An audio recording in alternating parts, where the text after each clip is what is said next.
এবার বলেন সবচাইতে দুনিয়ার মধ্যে সবচাইতে বড় বিপদের নাম হচ্ছে দুঃখ এবং কষ্ট। দুঃখ এবং, জোরে বলেন না, এমন একটা মানুষ দেখান যার কাছে দুঃখ কষ্ট নাই। সবার কাছে, কারো কাছে প্রেশার আছে, কারো কাছে ডায়াবেটিস আছে, কারো কাছে, জোরে বলেন না, কারো কাছে হার্টের রোগ আছে, কারো কাছে, কিন্তু দুঃখ কষ্ট। এবার বলেন এই দুঃখ কষ্ট আসান করতে পারেন কে? মুক্তি দিতে পারেন কে? দুঃখের মধ্যে সুখ দিতে পারেন কে? এবার সে আল্লাহকে আপনি জিজ্ঞেস করেন, ইয়া রব্বে করিম, আমি তো দুঃখে আছি, কষ্টে আছি, আমি এখন কি করব? রব্বে করিম আমাদেরকে জানান দিচ্ছেন সূরা বাকারার 45 নম্বর আয়াতে। আয়াতটা সবারই জানা আছে, শুধু একটু মনে করে দিচ্ছি। ওয়াস্তাঈনু বিস-সাবরি ওয়াস-সালাত।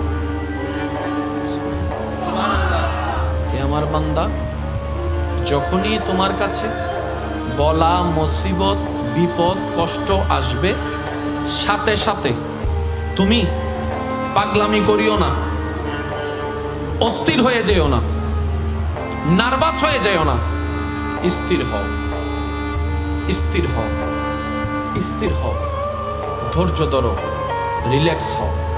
তারপর ওয়াস্তাঈনু, সাহায্য প্রার্থনা করো। সুবহানাল্লাহ।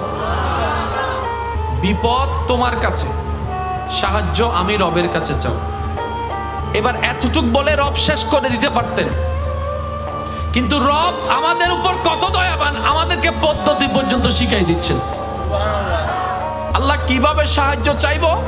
রব বলছেন বিস-সাবরে, ধৈর্য ধারণ করে। ধৈর্য ধারণ করে মানে চিল্লাফাল্লা করিও না, রাগারাগি করিও না, অধৈর্য হইও না, অস্থির হইও না। বিপদ আসবে, তোমার মন চাইলেও আসবে, না চাইলেও আসবে, তোমার ভালো লাগলেও আসবে, না লাগলেও আসবে। তো যেহেতু আসবেই, অস্থির হওয়ার দরকার নাই, স্থির হয়ে যাও, স্থির হয়ে যাও, রিল্যাক্স হয়ে যাও। ওয়াস বিস-সাবরে ওয়াস-সালাত, এবং সালাতের মাধ্যমে।